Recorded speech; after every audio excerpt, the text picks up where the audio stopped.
Question number 24. Consolidated profit and loss account no last sum. આ સમ કદાચ તમારા સિલેબસમાં હોય પણ ખરો અને કદાચ ના પણ હોય. બરાબર? ના હોય એટલા માટે કહું છું કારણ કે આમાં સબસિડરી કંપનીના પ્રેફરન્સ શેર પણ હોલ્ડિંગ કંપની લે છે. Following information is available in respect of H Limited and its subsidiary S Limited on 31st March 2019. Equity share of 10 each, 6% preference share of 10 each, profit and loss credit balance on 1418 એટલે opening balance,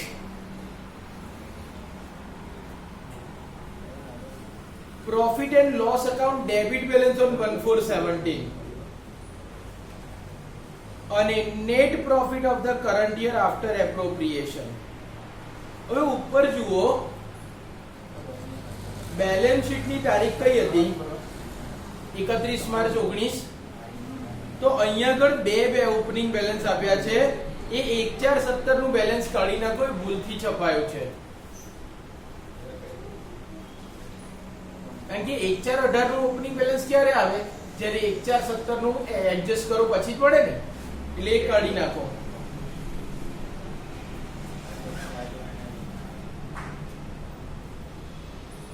Net profit for the current year after tax available for appropriation. Proposed dividend on preference share and equity share is given to you.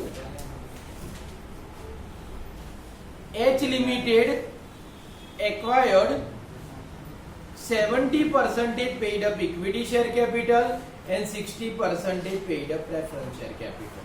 બંને વસ્તુ લીધા છે. ક્યારે લીધા છે? on 31st on 39/2018. Prepare consolidated profit and loss account for the year ended 31st March 2019. Profit આપેલો છે એટલે આપણે ડાયરેક્ટ એપ્રોપ્રિએશન નું સ્ટેટમેન્ટ બનશે. મારી સાથે જ ગણવાનું ચાલુ કરો. સ્ટેપ નંબર 1,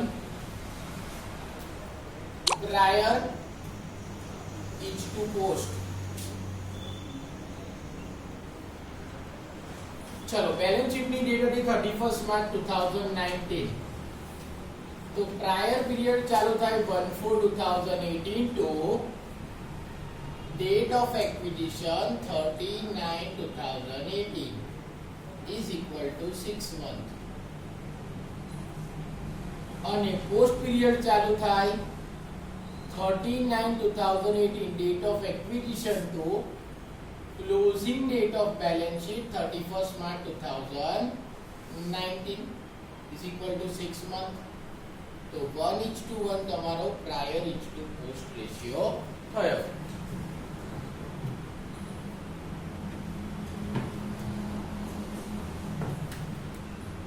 તો સ્ટેપ નંબર 1 આપણે શું ગણ્યું? prior અને post. વાત કરીએ સ્ટેપ નંબર 2 ની. That is proportion of holding and minority. પણ અહીંયા બે વસ્તુ લીધી છે, ઇક્વિટી શેર પણ લીધા છે અને પ્રેફરન્સ શેર પણ લીધા છે. તો ક્વેશ્ચન માં જુઓ, H Limited acquired 70% of paid up equity capital. તો ઇક્વિટી શેર માં હોલ્ડિંગ પાસે 70%, so minority has 30% share. तो इक्विटी शेयर नो रेशियो કેટલો આવ્યો? 7:3. Generally all the profit are distributed in equity proportion because they are the real owner of the business. But preference ના proportion માં શું હોય છે? ફક્ત અને ફક્ત preference dividend. અને પ્રેફરન્સ શેર પણ એને પરચેસ કર્યા છે. કેટલા? and 60% of paid up preference share capital. તો હોલ્ડિંગ પાસે 60% છે, તો માઇનોરિટી પાસે 40%. તો 6:4 એટલે 3:2. 2 વડે ડિવાઈડ કર્યો તો તમને મળી ગયો રેશિયો.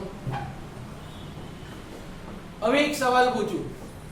સપોઝ હોલ્ડિંગ કંપનીએ ઇક્વિટી શેર 30% લીધા હોય અને પ્રેફરન્સ શેર 70% લીધા હોય એવું બને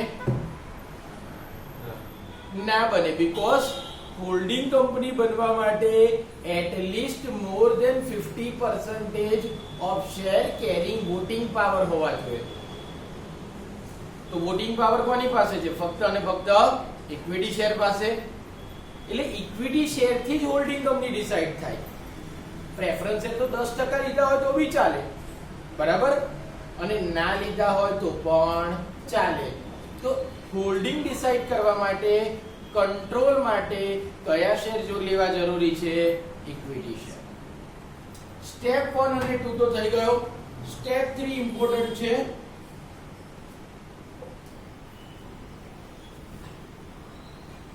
step number 3 capital reserve.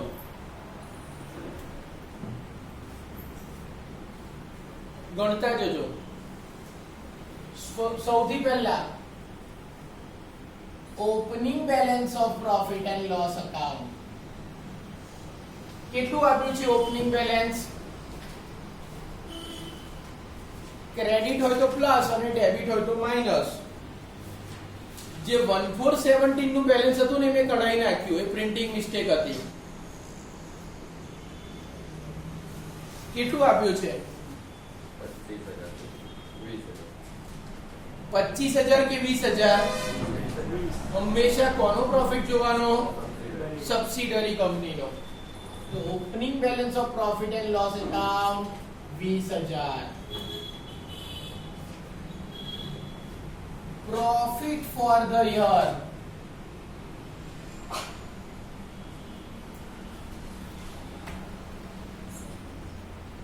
Profit for the year કેટલો હતો? સબસિડરી નો 2,50,000. આપણે એમાંથી શું માઈનસ કરતા હતા? Preference dividend. કેટલું હતું? 45,000. તો કેટલા બચ્યા? 2,05,000 મલ્ટીપ્લાય બાય પ્રાયર પીરિયડ. ક્યાંથી મળે? સ્ટેપ નંબર 1 માંથી 1/2. તો 2,05,000 into 1 divided by 2, 1,02,500. तो total 1,22,500 multiply by holdings share.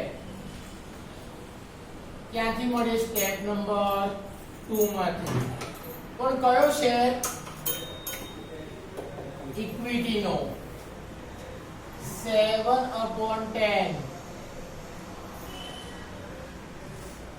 तो 1,22,500 into 7 divided by 10.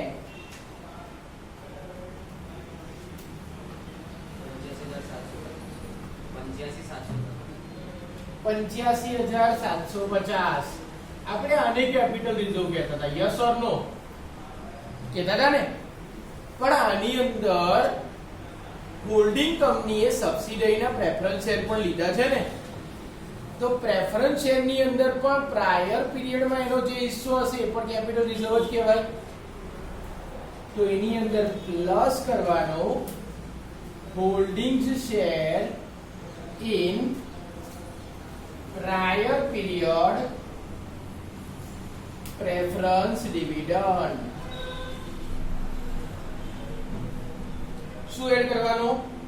Holding share in prior period preference dividend. કઈ રીતે મળે? તો કે preference dividend multiply by prior period into holding share. પણ કયો? પ્રેફરન્સ નો. તો પ્રેફરન્સ ડિવિડન્ડ કેટલું હતું? 45,000 multiply by prior period 1/2 multiply by preference નો શેર કેટલો હતો? હોલ્ડિંગ નો 3/5.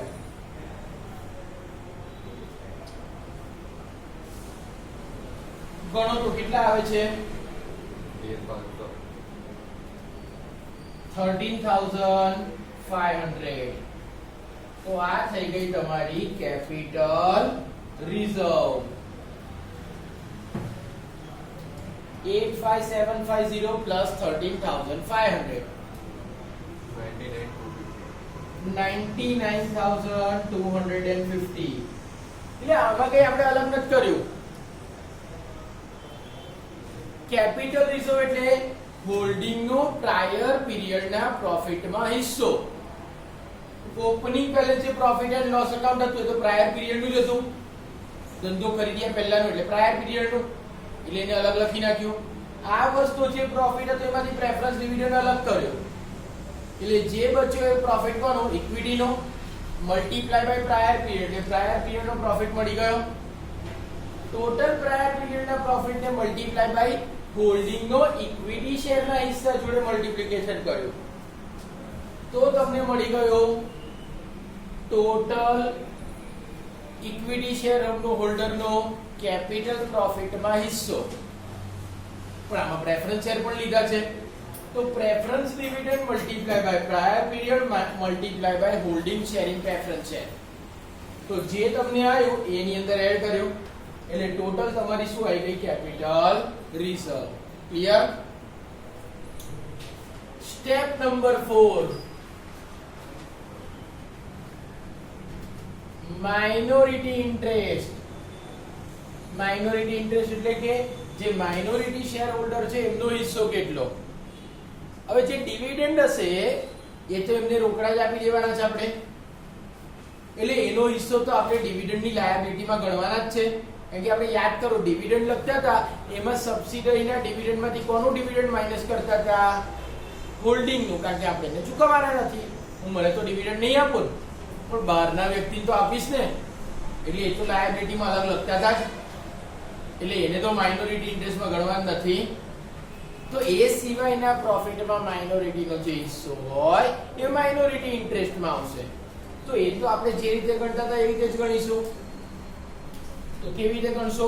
Opening balance of profit and loss account કેટલું હતું 20,000 plus profit for the year 2,50,000. એમાંથી માઈનસ કરવાનું શું? પ્રેફરન્સ ડિવિડન્ડ અને equity dividend. Preference dividend subsidiary નો 45,000 હતો, જ્યારે ઇક્વિટી ડિવિડન્ડ 1,25,000.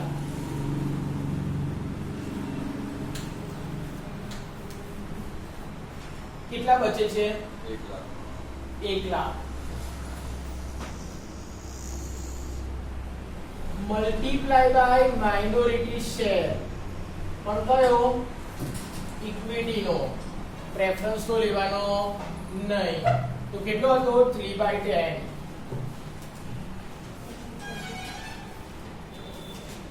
તો 30,000 તમારું શું આવી ગયું? Minority interest.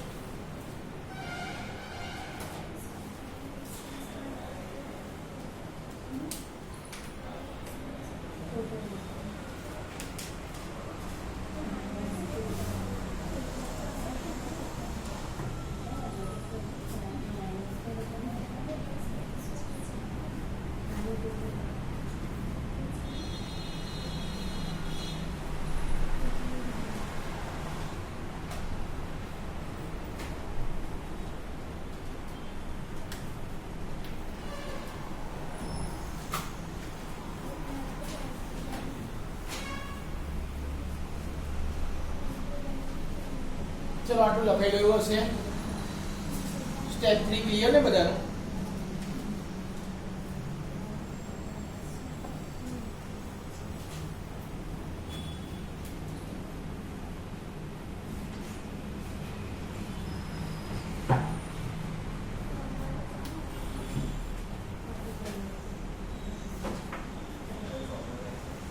હવે statement of profit transfer to consolidated balance sheet.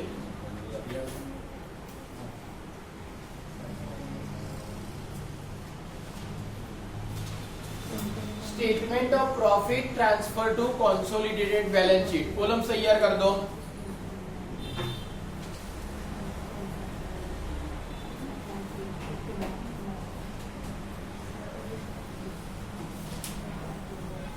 આમાં કોઈ નોટ્સ નહીં બનાવવી પડે કારણ કે સેલ્સ, અધર ઇન્કમ, મટીરીયલ કન્ઝ્યુમ્ડ આ બધી વસ્તુઓ આપી જ નથી. ડાયરેક્ટ શું આપ્યો છે? પ્રોફિટ. તો પ્રોફિટ શોધેલો જ છે, આપણે ખાલી કેટલો પ્રોફિટ બેલેન્સ શીટમાં લઈ જઈશું એનું સ્ટેટમેન્ટ જ બનાવવાનું છે. તો સૌથી પહેલા આપણે ડિટેલ લખીશું પ્રોફિટની. તો પ્રોફિટમાં તમને ઓપનિંગ બેલેન્સ આપ્યું હતું. Opening balance of profit and loss account 1480 નું હોલ્ડિંગ ના 25000, સબસિડરી ના 20000, ટોટલ 45000.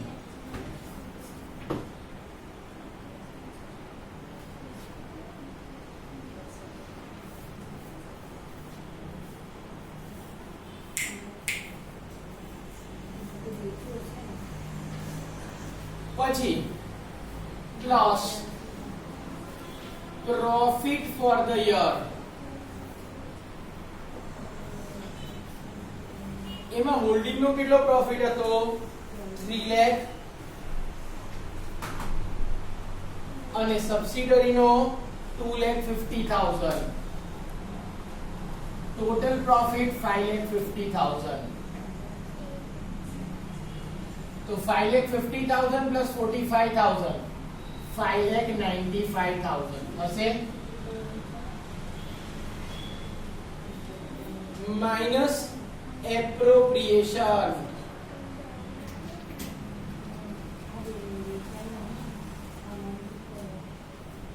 એપ્રોપ્રિએશન માં સૌથી પહેલા શું લખી નાખવાનું? સ્ટેપ 3 અને સ્ટેપ 4. સ્ટેપ 3 માં આપણે કેપિટલ રિઝર્વમાં કેટલા લઈ ગયા હતા?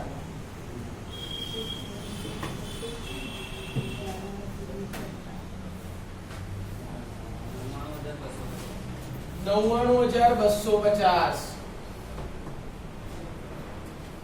અને માઇનોરિટી ઇન્ટરેસ્ટ માં કેટલા હતા? 30,000.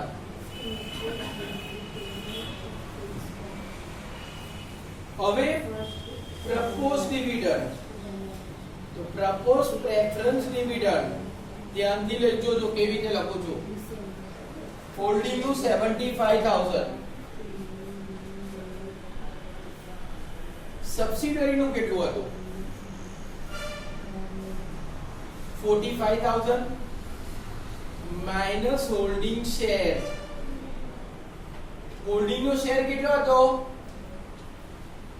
3/5. કારણ કે એટલા શેર તો મારી પાસે જ છે ને, તો મને તો ડિવિડન્ડ નહીં આપું ને. તો 45,000 ના 3/5 કરો 27,000. तो 45 माइनस 27 करो 18,000. એટલે મારે બહારના વ્યક્તિને કેટલું ડિવિડન્ડ આપવાનું છે? ફક્ત 18,000. એ જ હું લાયબિલિટી તરીકે લખીશ. કેટલું ડિવિડન્ડ આપવાનું હતું? 45,000. પણ એ 45,000 માંથી 3/5 શેર તો મારી પાસે હતા, 60% શેર મેં લીધા હતા ને, એટલે એ ડિવિડન્ડ હું મને તો નહીં જ આપું, એટલે હું માઈનસ કરી નાખીશ. તો આ બહારના વ્યક્તિને એટલે માઇનોરિટીને જે આપવાનું છે એ જ લખીશ. તો 75 + 18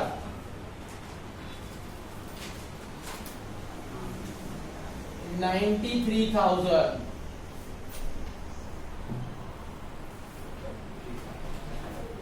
ત્યાર પછી પ્રપોઝડ ઇક્વિટી ડિવિડન્ડ. હોલ્ડિંગ નું કેટલું? 2 લાખ. અને સબસિડરી નું કેટલું છે? સબસિડરી નું ડિવિડન્ડ 1,25,000 પણ સબસિડરી ના જે શેર છે એમાંથી 7/10 તો કોની પાસે છે? હોલ્ડિંગ પાસે. તો માઈનસ હોલ્ડિંગ શેર 7/10 તો 1,25,000 ગુણ્યા 7 ભાગ્યા 10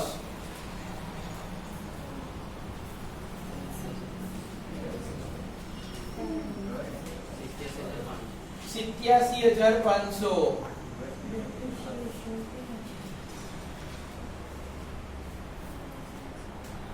તો બચ્યા કેટલા? 37,500.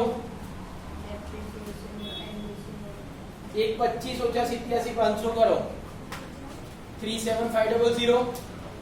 તો 2 લાખ વત્તા 37,500 ટોટલ 2,37,500 ડિવિડન્ડ મારે પે કરવાનું છે.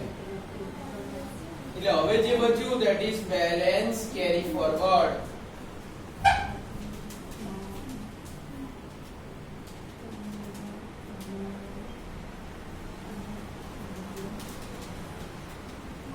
$5,95,000 માંથી આ ચારે ચાર વસ્તુ બાદ કરો.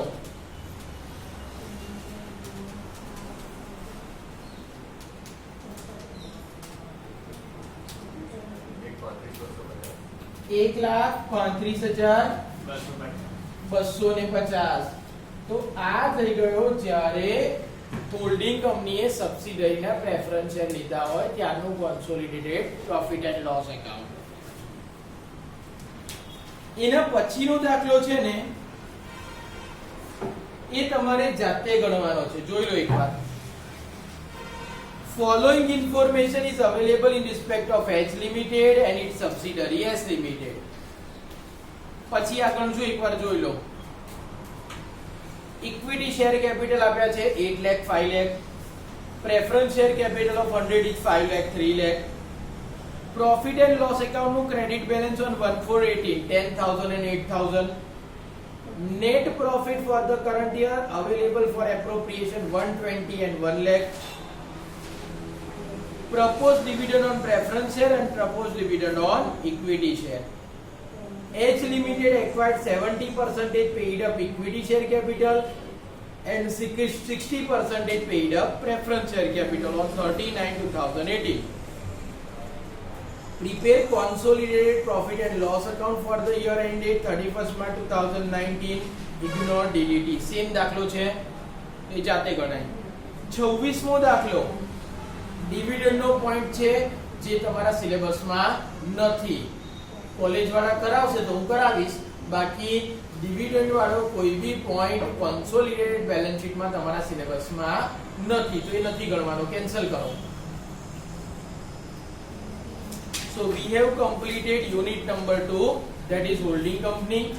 Okay, આવતીકાલે આપણે ઓડિટ ચાલુ કરીશું.